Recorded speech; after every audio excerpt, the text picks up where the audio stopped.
Okay, are we all set? Looks like it. All right, well, welcome in everybody to the July meeting of the Albany Public Library Board of Trustees. It is 6:05 and I will call this meeting to order. So first is our roll call of trustees. And for now, I think we'll only do the trustees that are sworn in. So I'm Tom McCarthy, Vice President for Finance, acting as president tonight.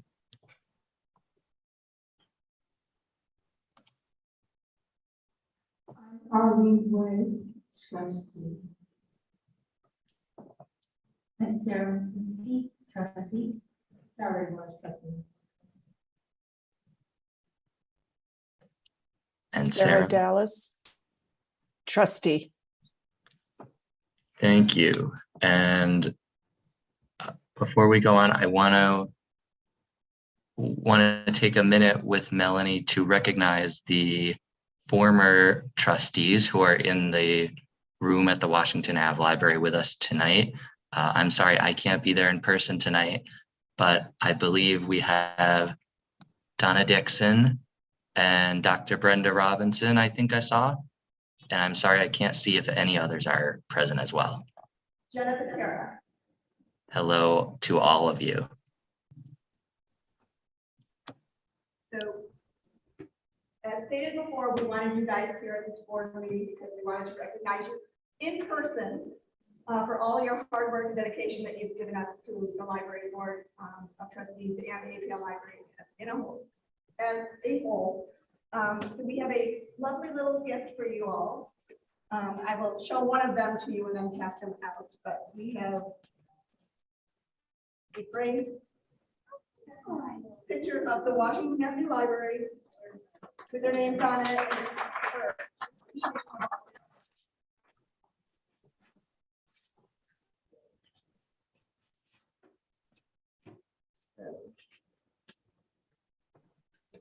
Donna?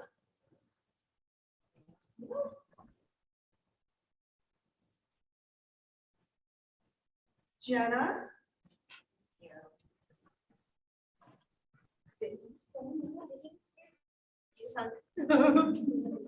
It's been wonderful with you.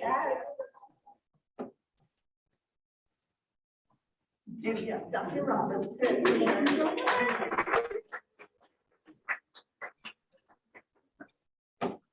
And while she's not here, we also want to recognize the efforts of Sarah Sherrick, who is our past president as well. Thank you all. Thank you all of you for your service to this board. It was a pleasure just to serve with all of you.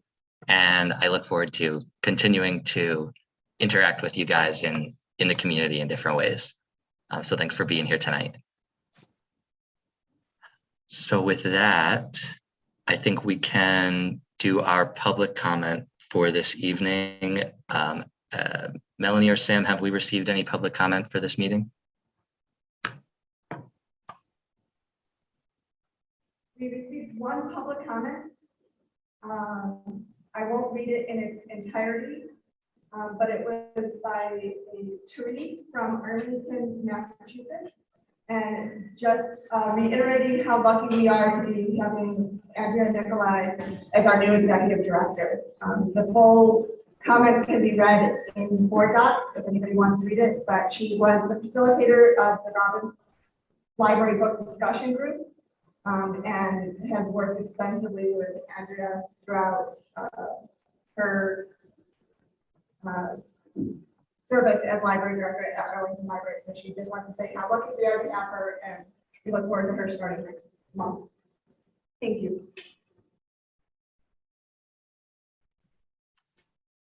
All right, thank you, Melanie.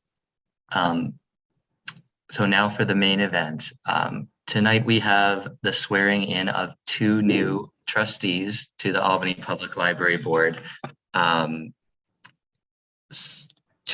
We have four new trustees joining us this year, two of which have already been sworn in prior to this meeting.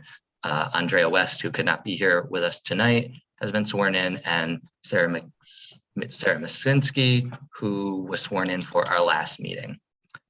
So tonight we'll go in alphabetical order. Let's do the swearing in for Paige Barnum first. So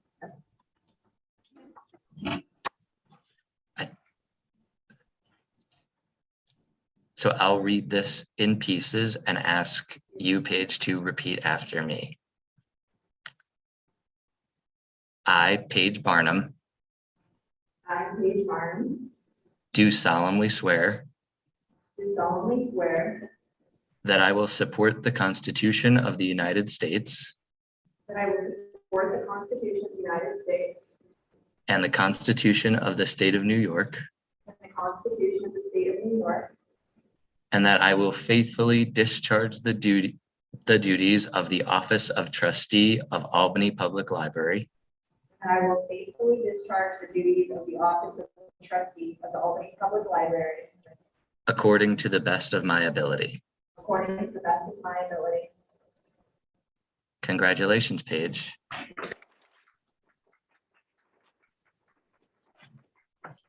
And now we will do the swearing in for Lynette Robinson.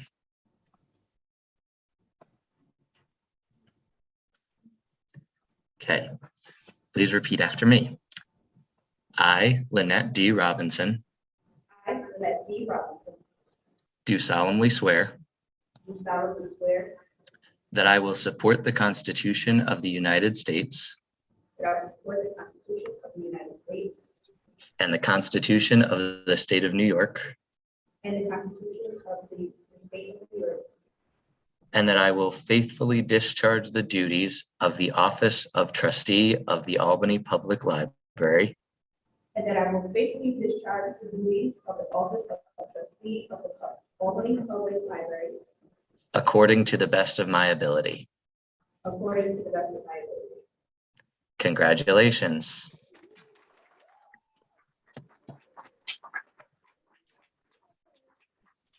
Welcome to the board, and we all look forward to serving with you guys over the next few years. Can I ask that they take one quick second to go over to our board clerk to sign the official document, and our notary will notarize that right now. We have this opportunity, we're going to take it.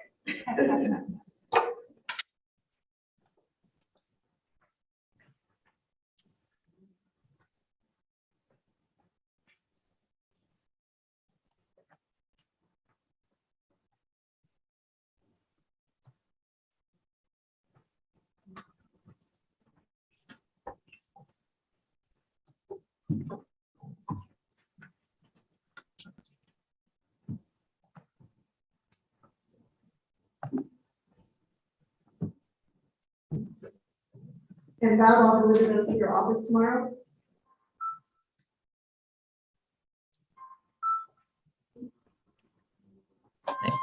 Thanks, Melanie. Okay. Okay, so we're okay to move on? We're all good to go. Awesome. Okay, so the next item is our consent agenda. It contains the minutes, the operating check register, and the capital fund check register. Were there any questions on the consent agenda before I ask for a motion?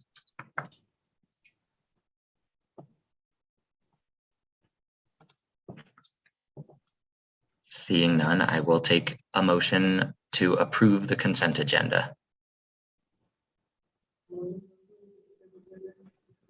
I second. I couldn't hear who motioned, but I heard Arlene second. Jare and Arlene, thank you. All those in favor of approving the consent agenda? We should be able to vote on board docs, right? Yes.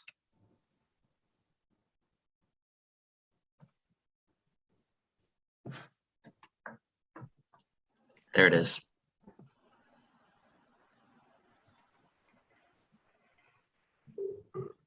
Did that work? Mhm. Yay, technology. Thank you. Okay, next up is the finance section of our meeting. So I'll turn it over to Adam and Sean to discuss the finance memo this month. I don't mean to interrupt, but nothing showed up on Zoom or the screen that I saw with the vote results, so you may just need to read it out. Thanks, Bob. That is true. I don't know if it's easier to share screen on here or if you want to just announce the result. Are you on Zoom? No. Okay. We actually didn't have Sam log on to Zoom, so it wouldn't interfere with the room connection. So Okay. everybody Passed unanimously. So you'll just have to do that after each vote tonight, so that you have that on the record. Awesome, we'll do so. Okay. Great. So now are we set for finance? Okay, then I will turn it over to Adam and Sean. Hello and good evening. The reports this month cover May 2022, which is 92% of the way through our 21-22 fiscal year. Overall revenue as of the end of May represents 92% of our modified budget. Overall expenditures represent 89% of our modified budget. However, they also represent 92% of our original 21-22 budget. Overall expenditures are closer to our original 21-22 budget, primarily because the increased payroll costs that were part of the budget modification have not yet been fully realized. So now I'll turn it over to Adam for some other notes. Okay, thank you, Sean. So many of the revenue and expenditure trends we've seen in recent months have continued through May. As a result, we are on track to finish the year under the modified budget. While we are not on track to utilize as much of the fund balance as was budgeted for in both the original budget and the modified budget, we are still on track to utilize over 100,000 of the fund balance in order to cover the difference between expenditures and revenue. And this will be the first time in many years that we will have had to reduce our fund balance at the fiscal year end. So that's it for this month, unless anyone has any questions. Thank you.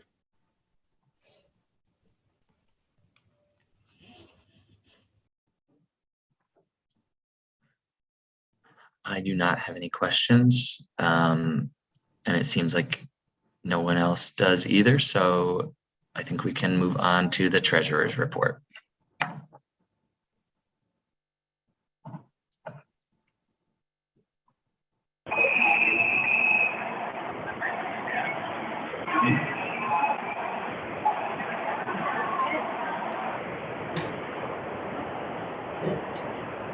The person who just joined by phone, mute themselves. It's Bridget Pryor. Hi. Are you able to mute Hi. your phone? Yep.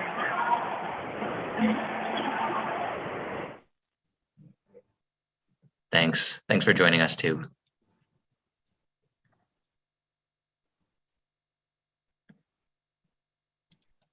Did you, Adam or Sean, have anything additional to say about the treasurer's report? I don't have anything else, Tom. Okay, and do trustees have any questions?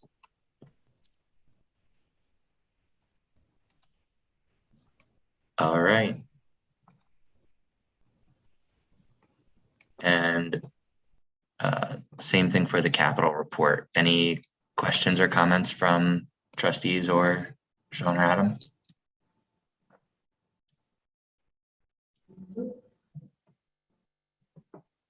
Okay, well, oh, actually, I have a question about the capital fund report.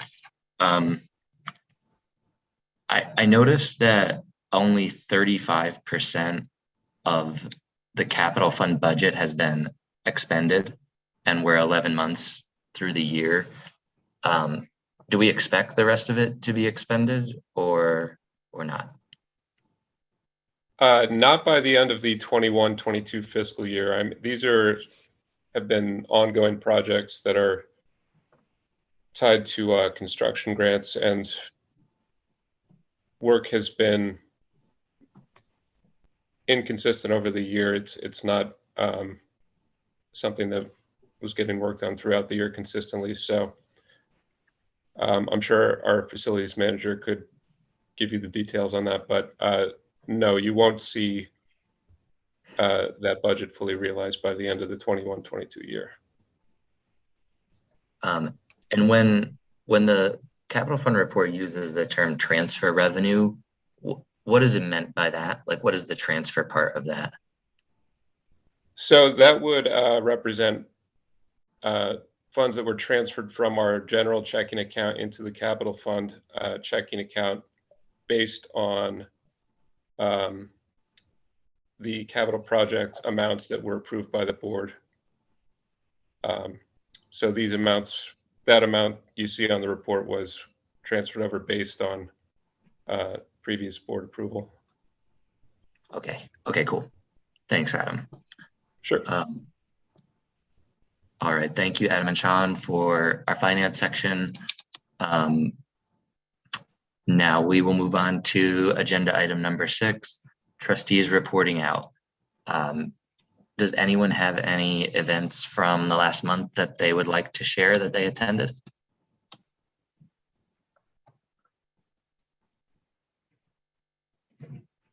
I had the opportunity to attend a program at the Capitol that was a conversation about plans to, I guess, reconnect the city by maybe taking down 787.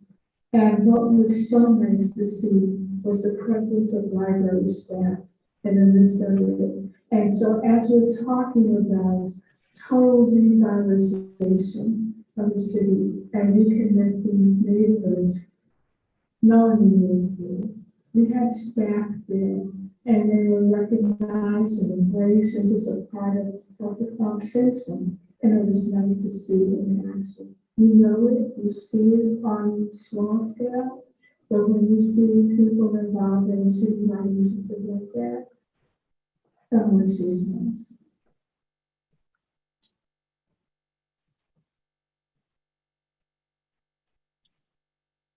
Thanks, Arlene. That looked like a great event. Any others?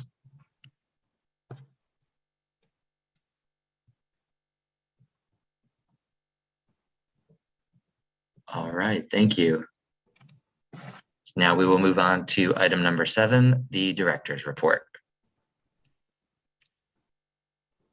Thank you. And this is going to be interesting. It will be possibly my last one. This does not the new director start next month. So just going over everything for COVID-19. We did see a reduction in COVID cases among staff and within the community. Albany County did enter the low phase for a period of about 2 weeks or so, but we unfortunately have dipped back into the medium phase as of this reporting.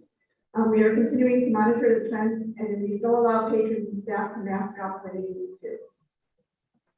Services and programs, we started our in-person story times back up, much to the delight of our younger patrons. This coincided with the start of our annual summer reading challenge for all ages, and we've already seen over 600 participants in just the first week. Bleecker also made his first official appearance since the beginning of COVID, and he was there to help celebrate South Paw's birthday at the June 26th Tri-City Valley Cats baseball game. So he was much appreciated there, and he's already made several other appearances since then. For operations, we have been experiencing some ongoing issues with our alarm system relating to the age of our system. Our facilities manager is working along with our alarm company to address this issue and upgrade it. Although technically occurring the first week in July, I feel it's best to inform the board that we did have 2 of our water heater units fail, both at Howe and Pine Hills, which are going to require replacement. We're looking currently into units that will be more efficient for our buildings use and potentially reduce future problems down the road. We have our new HR director is acclimating to the new position very well and has already started working on updating and streamlining several of our processes relating to onboarding and transferring and promoting employees. For administration, our head of East Branches, Rebecca Lubin, and former APL branch manager Tor Loney, along with Jade Ward from Amplified Voices, presented branching out, pushing our libraries to connect more deeply with communities of color at the ALA conference in Washington, D.C. It was a very well-received program, and we're already receiving people connecting with us for more information. And as Arlene mentioned, APL has signed on as a contributor with the Albany Riverfront Collaborative. It's a community initiative that dovetailed nicely with our community news reporting project at the time.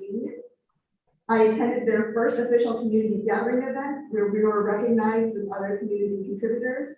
And as Arlene mentioned, it was really interesting because we had Karen Strong, who was a former board member, Arlene, who at the time is and still is a current board member, and now Paige also was there as well. So it was really interesting. We had our past, our current, and our future board all attending, as well as myself. And it's a really exciting event, and we've already are in discussion with Scout Johnson, who is heading the initiative, to do a book club and also community gatherings at the library in connection with that project. So for statistics, we continue to see small improvements of our statistics showing a rebound from our pandemic drops. There was a slight dip in our programming numbers as we're making the transition between our virtual programming and our in-person programming. But we'll hopefully see that continue to rebound as well. And for safety, our incidents remain steady this month as we continue to notice that most incidents are minor in nature. And once again, as I kind of pointed out during last board meeting, what we're seeing is more people experiencing incidents off-site and coming in to the library as a safe haven, as a safe place to connect with resources. So while they are reported out as incidents because they required a police phone call or connection to other services, they weren't really necessarily incidents that happened on site. They were just requiring us to contact authorities to connect people with those resources. And that's it for my summary. If anybody has any questions, I'm open the floor for those.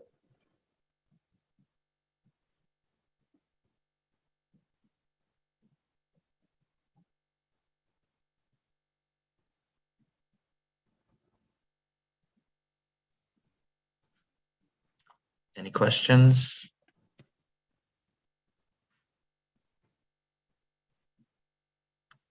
All right, well, thank you, Melanie. So next we will move on to unfinished business. And agenda item 8.1 is considering the resolution on video conferencing that we conducted the public hearing for just before this meeting.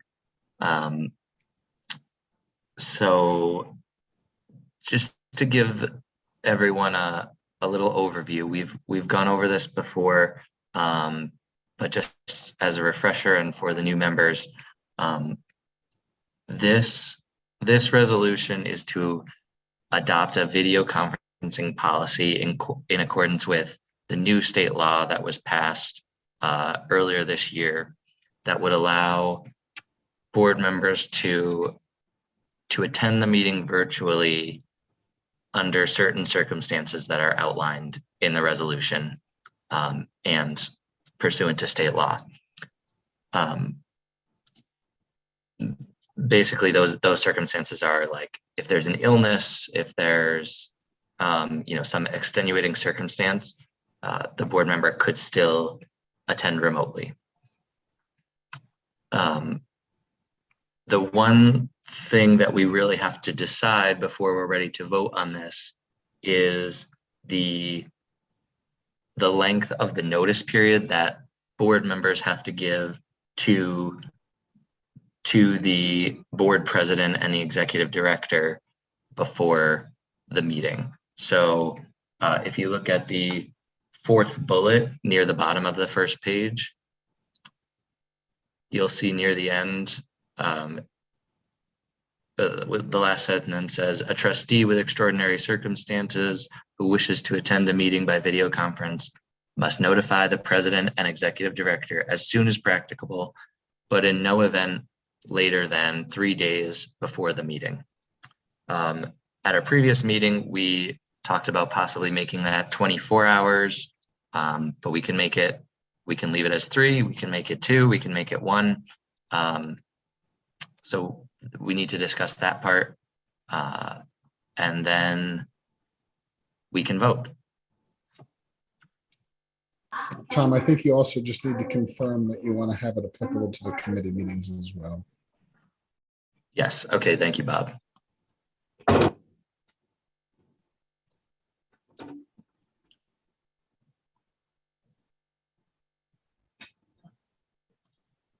So, does anyone have thoughts on the length of time? I think last time at our last meeting, there was some support for 24-hour period. Every month that was their last 24 hours, so really even if you were board members, really had to do that. Yeah, as long as it is still now that they're getting used to the IT equipment, but a feasible thing for the library with just 24 hours. That I'm agree with that. I just want to make sure that it can be done. It's much easier with this setup now, because it doesn't require individual microphones per computer and whatnot. I see Sarah has her hand raised. Sarah Dallas. Thank you. You don't know if there's going to be an emergency, and that's one of the reasons. How about if we put in the language, if possible, 3 days if possible, with the understanding that an emergency can happen the day of the meeting? I actually think that doing that takes your standard away, Sarah. I think you'd be better off specifying something specific. I agree with you about emergencies. The problem is as you can see tonight, getting this set up to do a video conference meeting is no short order. And so I think there's got to be a minimum period of time after which the person just can't attend. But a question, Bob, if you don't mind. We still have to have the quorum in the building at the physical meeting. Correct. And if somebody finds that they can't attend, can they still attend virtually at the last moment? So in other words, they could watch the stream, or if there were some ability to get a Zoom up, but it was too late for them to give notice. They could watch, they could listen, they just couldn't participate in any way. Thank you.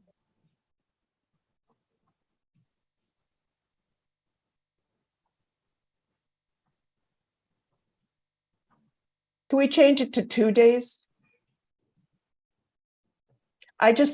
Emergencies can happen at the drop of a hat, unfortunately. Yeah, we can change it to 2 days or 1 day if there's support for that on the board. Yeah, I thought you all had Yeah. kicked around the idea of 24 hours last time. And I think that makes sense because it still gives staff the ability to put the equipment in place if that's what's going to happen. Hi, this is Bridget. I'm in support of the 24 hours. Thanks, Bridget. Okay. Can you repeat what she said, Tom? I believe she said she's in support of the 24 hours. Thank you. Did anybody have a comment at the public hearing? The only public company that was by Donna Dixon, and she was former board member, and she was in support of going in this route. I would be okay with the 24-hour period. I think there's no reason to exclude people if we don't have to. There's things do come up and people get sick on short notice and whatnot. So no reason not to go to 24 hours. I think as long as the technology is achievable.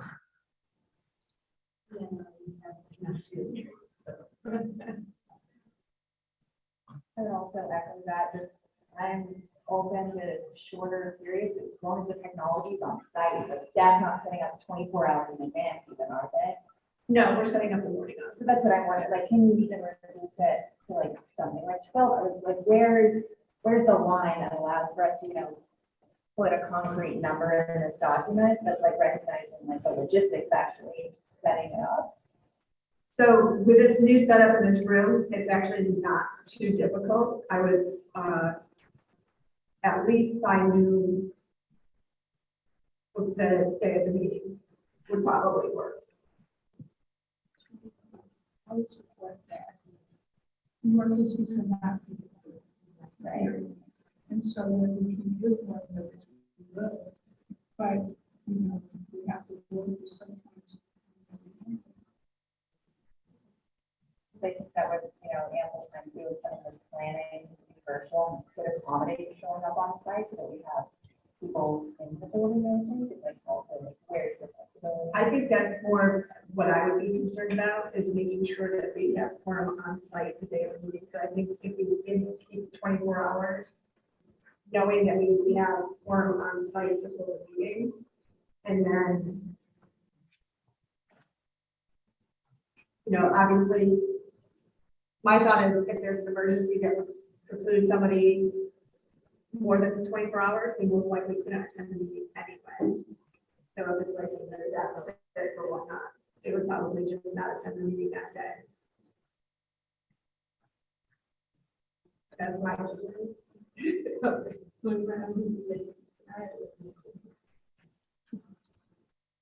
So guys, we're losing your microphones a little bit online, unfortunately. Sounds like everybody's saying 24 hours here. Okay, that's what I thought.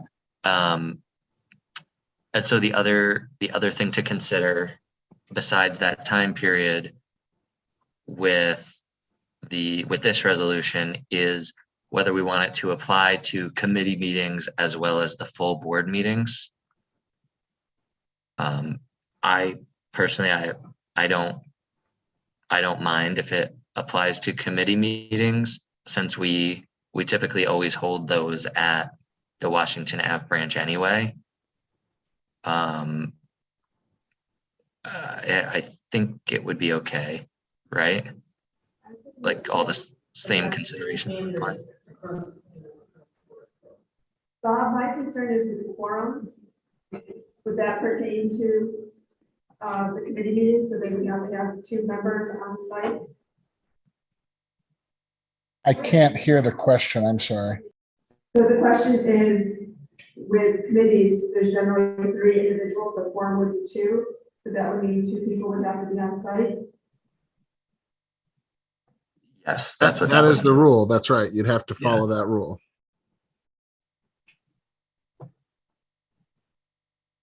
Yeah, so that's true. If one person was really absent and then another person wanted to attend virtually, there wouldn't be a quorum. Right. So that could be a problem, but Sarah has her hand up. Go ahead, Sarah Dallas. Thank you. I'm on Zoom all day and I still don't know how to unmute. I think that it can't happen for committee meetings just because of the number 2. So I don't think it should pertain, even though I hate to say this, I don't think it can logically pertain to a committee meeting. So if you don't have it apply to committees, what that means is that, as with what we've always done, your committees will always have to meet in person.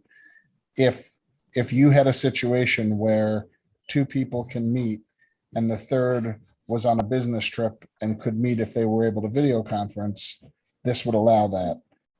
But without it, you would not be able to have that person participate. And so, yes, I understand the quorum issue. It makes total sense.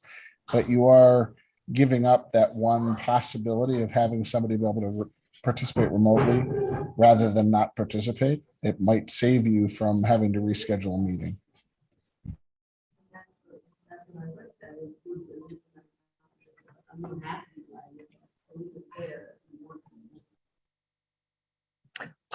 Okay, so I can hear most of the mics, but Ja Ray's mic, for whatever reason, doesn't really work online.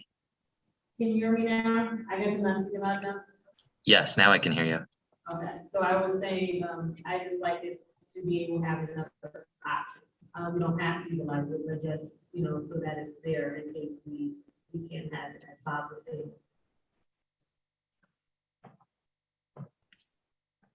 Yeah, I think, I think it'll just require communication. I'm not totally opposed to it, to applying to committee meetings, but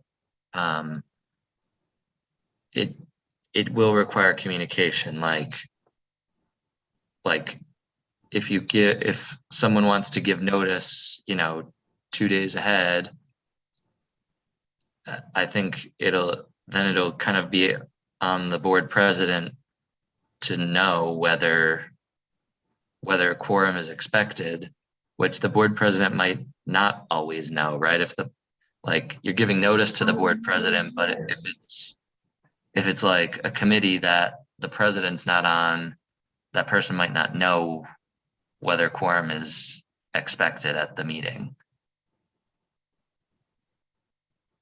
So I think, as you're saying about communication, it is about communication. I don't think we had terrible communication thus far, so I don't think it would be a stretch for if the chair knows that, there's something amiss with the meeting, or one of our board members wouldn't be able to be present, and they're looking for that video conference. I would expect that they will communicate that to the president, we can orchestrate that. But I don't think that would be, I don't foresee that being a problem in reference to communication if someone's absent. We've been pretty good about communicating in reference to attendance and stuff thus far. So I don't see that as a problem. Okay, go ahead, Sarah Dallas. Last question. Melanie, are you using like the OWL? Is that a portable device that can be used in the small meeting room? I'm wondering if it can only be used in the big meeting room, and if there are public programs scheduled, will there be a conflict that way? I promise this is my last question. No problem. If for committee meetings with only 3 people, what we would probably do is just set up one laptop and have us meet around the laptop and not have the whole, because the laptop would be able to take out the 2 people in the room, and then the 3rd person would remote in. So it could technically be in any room. It wouldn't have to be in this room. Yeah, the public legally has to be able to see the person on video conference, though. Right, we would do a Zoom meeting and just have the 2 people in the room on the one computer. It would work. We would just have the computer a little further away. I don't think the technology is that difficult. You can easily set up a conference rig. It's just, you've got to do one that's right size for the room. Yeah. I just want to, keep that at the forefront. This is an emergency. It's not like this is an ideal everyday situation. It's no an emergency on the back burner just in case we need it. So not like an ideal. It's workable. Yeah. Okay, yeah, so I would be okay with including the committees personally.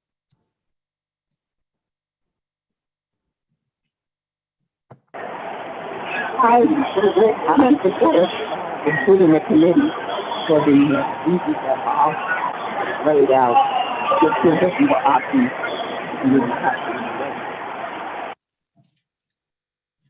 I was not able to make out what Bridget just said. I just said you to support of keeping the committee. Okay, awesome. Let us know. I'm pretty sure she said something about brilliant lawyer in there too. Yes, I did. Confirmed. Okay, so if it's okay with everybody, then I will entertain a motion. You know, if someone wants to make a motion, including committees and with 24-hour notice to the board president and executive director, we can entertain that motion now. I'll make the motion. I have to say the full thing, correct? Yes. Right.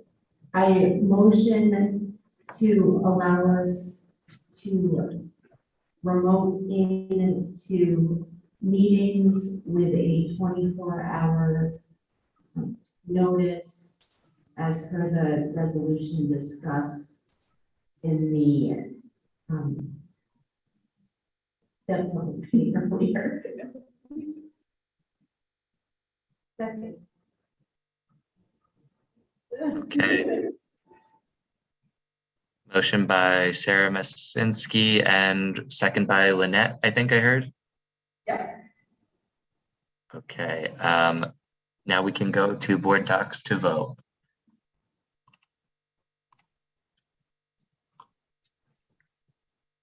My vote is yes. Thank you, Bridget.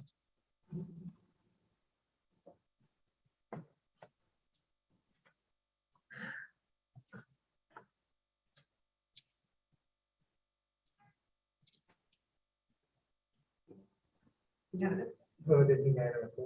Okay, the vote passed unanimously. Thank you. I will mark up the resolution and get it back to staff for the new secretary to sign tomorrow. Okay, thanks so much, Bob. All right. So now we will move on to agenda item 8.2, which is, I just wanted to give everyone a quick overview of the strategic planning process. I think members of the planning committee might have heard some of this before, but we have new members joining us, and you know, Mary Ellen is kind of ramping up her work right now. So I just wanted to give everyone a quick update. This isn't going to be a substantive conversation about the strategic plan, but I'm just going to give a really brief timeline so that we're all on the same page and entertain questions if you have them at this time. So essentially, we've hired Mary Ellen Pichet, who is a consultant for strategic planning and things like this. So her job is to help us as a board of trustees create our new strategic plan. Mary Ellen's work has already begun. For example, you might have seen the emails to the public about the patron survey. That was part of our strategic planning process. You guys have also seen that we are scheduling a meeting with Mary Ellen, which has been set for July 21st at 6 p.m., where we as board members will meet with her and do an analysis of our library to help guide her work going forward. Meanwhile, the process will include focus groups with staff and I believe trustees and the public separately, and other, you know, similar work like that, creating a strategic plan. Another big part of this is going to be the board retreat, which we're hoping to do in September, October. In the next couple of weeks, hopefully in the coming week after this meeting, we're going to send out a doodle poll to schedule the board retreat for, I believe, a Saturday in September or October. And that will include our new executive director, who will be here by then. So I look forward to doing that. And then as far as timeline, after the retreat, Mary Ellen's draft strategic plan report will be due to the board by December 1st of this year. And I believe at the December meeting, she plans on presenting the draft. And then I think it will be up to the board to look at the draft, make any changes that need to be made, and ultimately adopt the strategic plan. Does that sound right, Melanie? Yes, it does. And just FYI, I realized we still have the incorrect public comment or the mission statement. Just corrected that because we didn't correct it, but we just imported it over from the last meeting. But it's updated yet. So our mission statement is that Albany Public Library educates, entertains, and empowers our community. Thank you. No worries. Do board members have any questions about this process?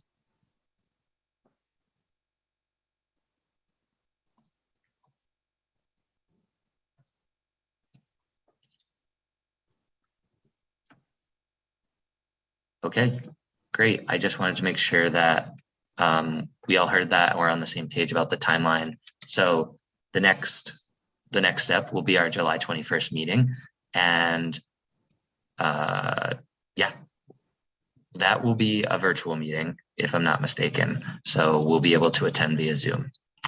And then it's just like a focus group. That's the board's focus group meeting. It's not a board meeting. Oh yeah. Yes, sorry. A meeting of the board unofficially. Okay, so thank you for listening to that. And now we'll move on to new business, agenda item 9.1. The only new business we have to discuss tonight is the format of our board meetings as far as in-person or virtual. The older board members know that we've discussed this a lot periodically over the course of the pandemic. And now we have 4 new members, and we also have hopefully an update on the state of the law. So I wanted to ask Bob if what we know right now about the condition of the executive order and what we could maybe expect for the August meeting. The governor extended it through, I think it's July 14th, and I don't know what to expect, whether or not she'll extend it or not. I mean, there are numbers trending down in most parts of the state. There is new concern about the latest variants. Obviously, the monkeypox thing has been an issue down in the greater metro area. I don't know what to expect, but we'll know on or around the 14th if it's extended for August, and if it's not, then you'd have to revert to a normal board meeting.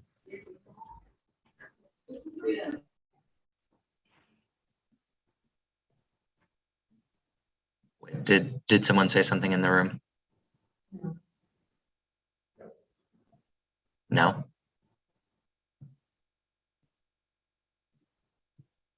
Can you guys still hear me in the room? Yes. Oh, okay.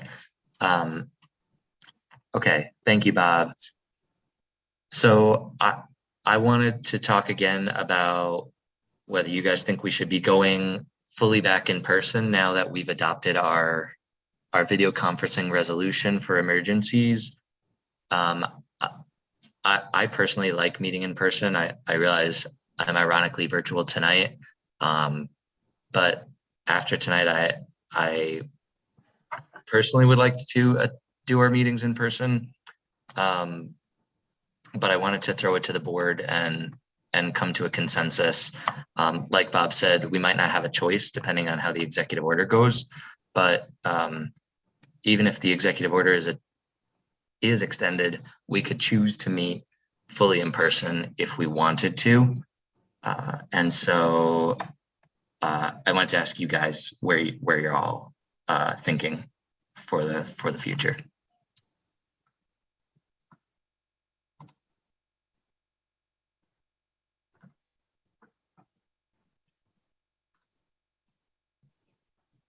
My 2 cents is that I'm a fan of meeting in person. I think there's better connections and it's, at least for me, less distracting than being at home with, the dogs barking and whatnot.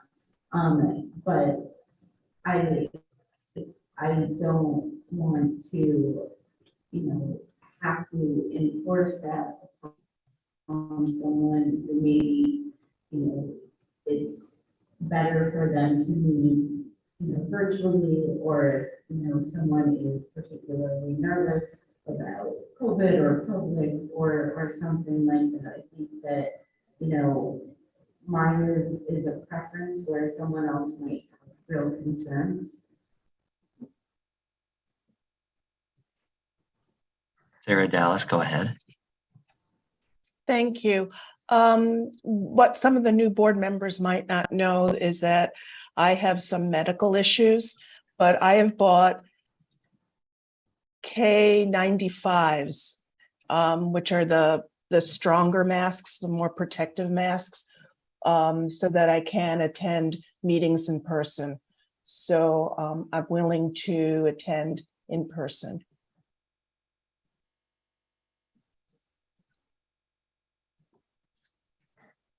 I personally think that the new technology that we have, being able to have the versatility is great. I think it gives everybody an option. I like right now that if you can come in, we have these guys here on the screen. That works out great. I think once the executive order is in place, it would be nice to be able to utilize this option and then maybe take temperature, see how everyone feels. We don't have that executive order anymore, so. So if the executive order goes away, But that's not, yeah, then we would have to, yes. either be in person or, yeah. Yeah.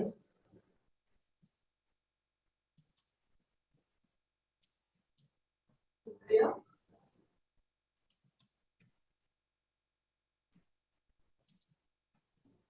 Other thoughts? So I mean, ultimately, once everybody who wants to speak speaks, we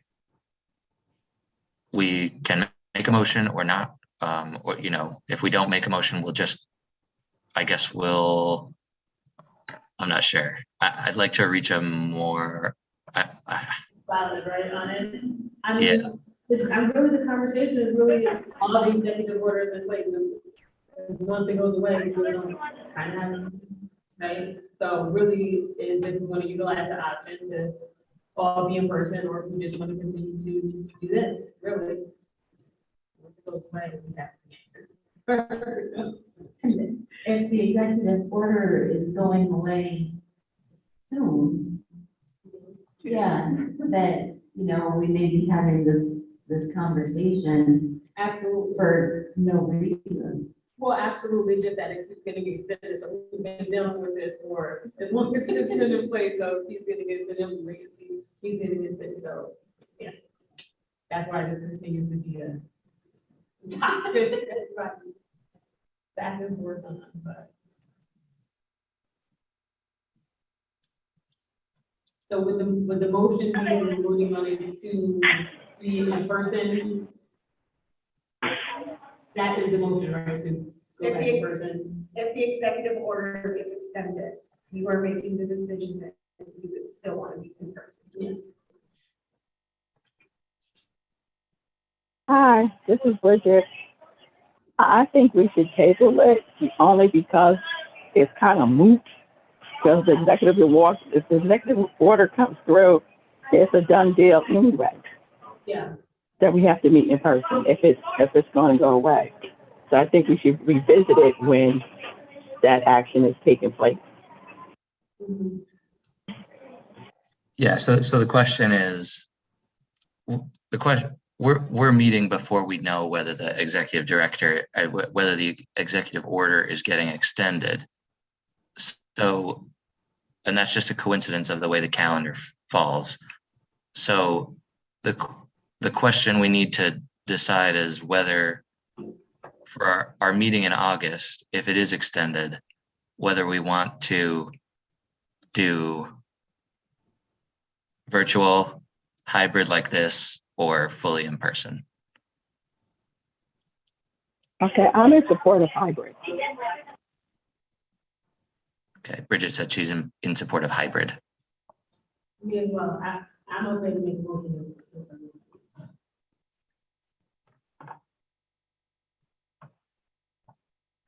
So I'm just gonna take back what I said because I'm not gonna be here in August. And I feel like I should be pushing my peers on a meeting that I will be away on vacation for. Okay. All right. So I'm hearing the most support for hybrid at this point then for August. And we'll go from there. We'll know in a few days if we have the option to do it hybrid. And if we do or we don't, I will email the board once we know what the executive order situation is, and I'll make sure we all know what our options are. So, okay, wait, I'm doing that. So I know we're gonna make the motion one way or another, but it sounds like the consensus is everybody is okay with going hybrid, right? For the August meeting. So would it be, can we make a motion now just to be hybrid for the August meeting? Yeah, we can do that. Just to get it out the way, that's extra work for you to have to, you know.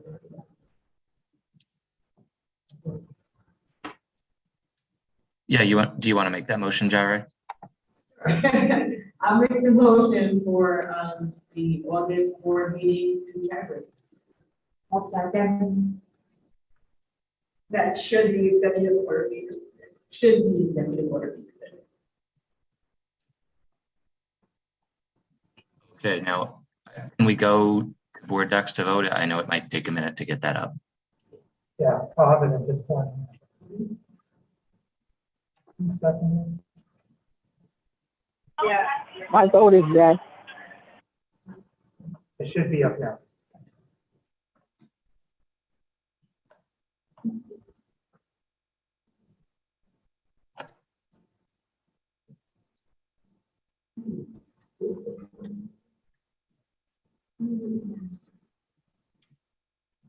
Okay, there it is, just appeared.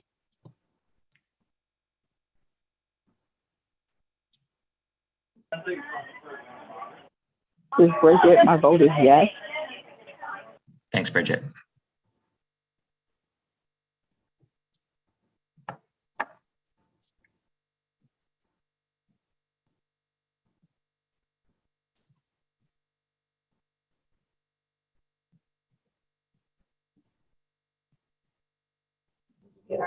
No, not yet.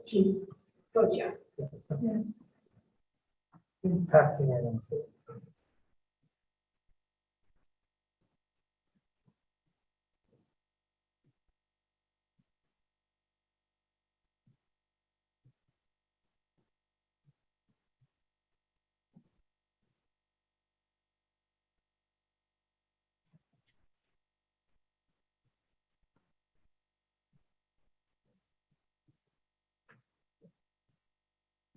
I'm sorry, I couldn't hear what was just going on in the room. We just have to do a voice vote for her. But it passes unanimously. Okay, so are we all set? Yep. Okay, great. All right, so that brings us to our agenda item 10, which is the election of our officers for the year.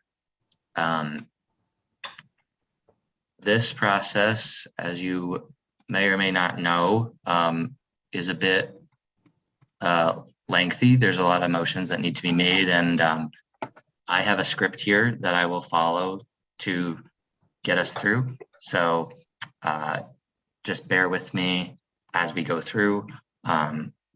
We're gonna do. We're gonna proceed in the following order.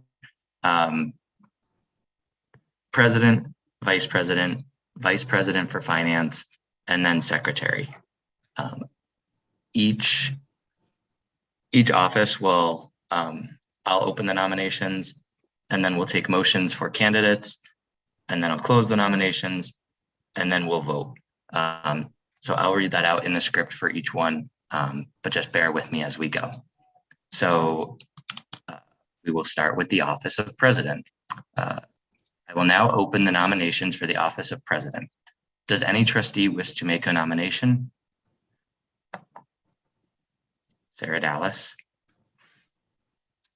I would like to nominate Tom McCarthy for president of the Albany Public Library Board of Trustees. Is there a second?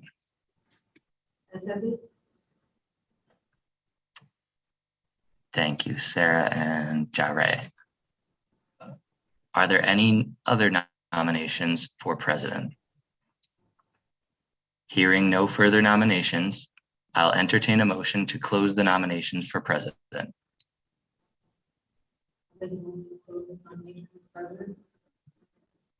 Is there a second?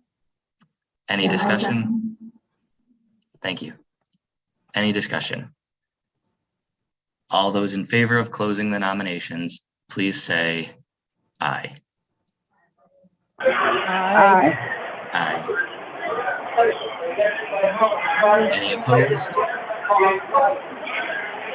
The motion carries and the nominations for president are closed. I will now call for the election of the president. All those in favor of Tom McCarthy for president. And should we do this vote in board docs? We have this in board docs? Yes, we have a very good board docs. Okay, yeah, I think it's okay if we do the close the nominations one by voice and then the actual election by board docs would work well. Okay.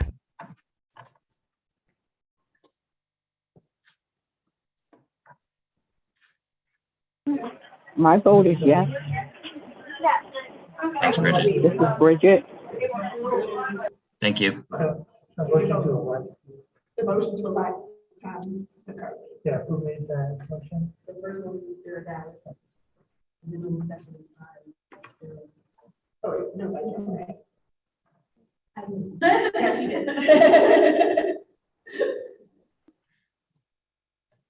All right. I have that as the motion to close nominations. Is this the motion to elect them is a different motion? No, Oh. just the election.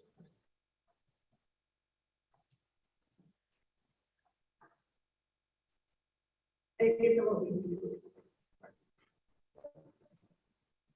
So it should be open now.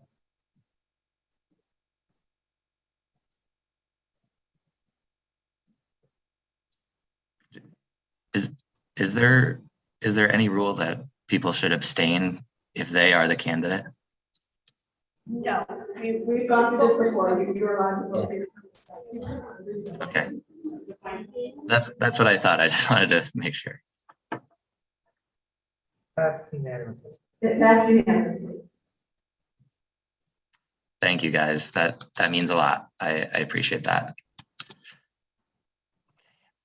I will, based on the vote, the president declares Tom McCarthy elected as president for 2022-2023. Thank you very much. I will now open the nominations for the office of vice president. Does any trustee wish to make a nomination? Yes, this is Bridget. I'd like to nominate Jare for vice president. Bridget nominates Jare. Is there a second? Second. Lynette seconds. Are there any other nominations for vice president? Hearing no further nominations, I'll entertain a motion to close the nominations for vice president. Is there a motion? Motion to close nominations for vice president. Thank you. Is there a second?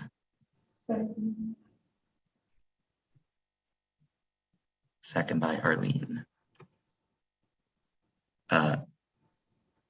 Any discussion? All those in favor of closing the nominations, please say aye. Aye. Aye. Aye. All opposed? The motion carries and nominations are closed. I will now call for the election of the vice president. All those in favor of Jare Gauss for vice president, please vote in board docs. This is Bridget. My vote is yes. Thank you.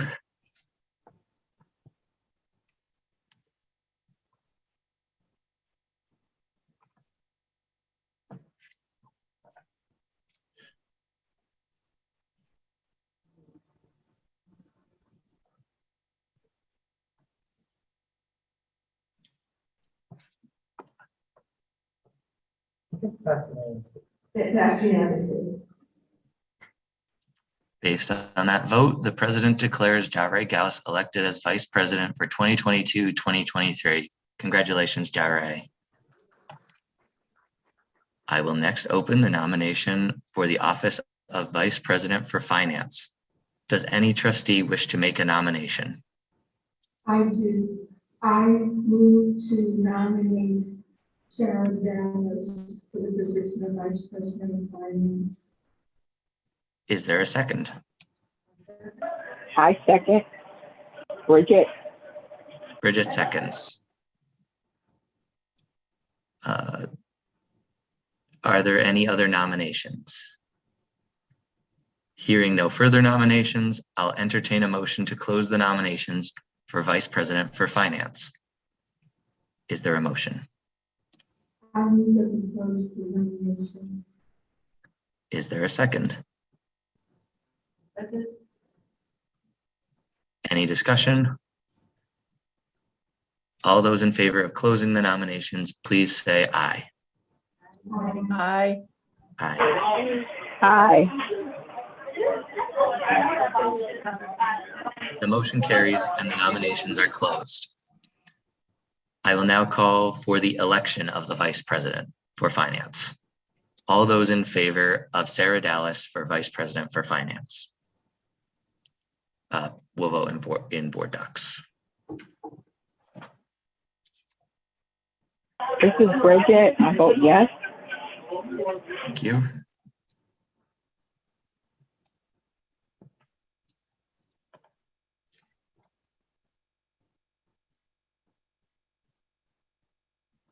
Passed unanimously.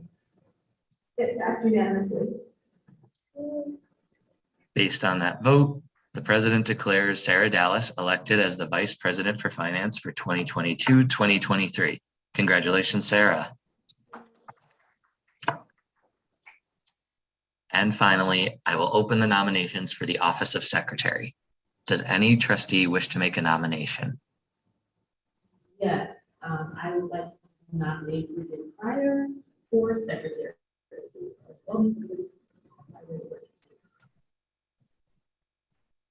Is there a second? I second. Are there any other nominations for Secretary? Hearing no further nominations, I'll entertain a motion to close the nominations for Secretary. Is there a motion? Make a motion to close. Is there a second? I second. Any discussion? All those in favor of closing the nominations, please say aye. Aye. Aye. Aye. The motion carries and the nominations are closed. I will now call for the election of the secretary. All those in favor of Bridget Pryor for secretary, please vote in board docs. This is Bridget. My vote is yes. Thank you.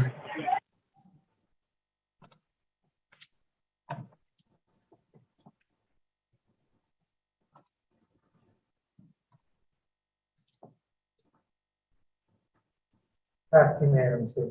It passed unanimously.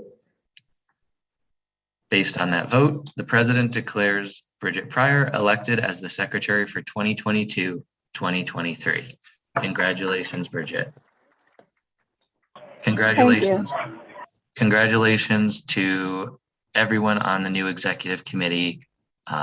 Really looking forward to having a great year. I think this will be a great group, and I look forward to working with you all. So that brings to a close. Thanks. So that brings our 2022 elections to a close. And it brings us to our second public comment period. Have we received any public comment during the meeting? We did not. Is there anybody here who wishes to make a public comment? Nope, we're good. All right. And as far as I know, we have no need for executive session. Is that right? That is correct. Okay. And then before we take a motion to adjourn, I just wanted to put one plug in for something that Melanie and I have talked about, which is the core training for through the Upper Hudson Library System for library trustees. So some of us have taken the core training. It's an acronym, I believe, but I don't remember what it stands for. But basically it's an hour-long training that gives trustees the basics of what the work of a trustee is like, and educates trustees on some New York State standards. And we thought that it might be nice to have the entire board take the core training together. I haven't taken it in a couple of years, and we have 4 new members. So it would be nice to do it all together and like have a shared base of knowledge so we can go through the year. So keep an eye out for an email about that. We wouldn't do that until August or September, but I just wanted to put it on the radar for now. And I did just want to mention that I spoke separately with Andrea, Nikolai, the new director, and she's all on board for attending it along with you, so we all attend together. Awesome. Thanks, Melanie. And so I think that's the only bit of housekeeping that I had. And with that, I can take a motion to adjourn. I make a motion to adjourn the meeting. Is there a second? Second. Thank you. Any discussion? Will we go to board docs for this as well?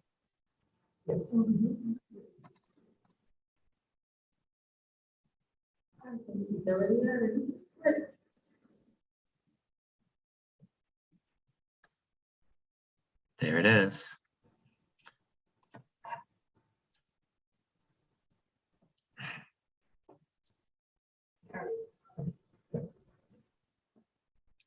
That's unanimous. And it passed unanimously.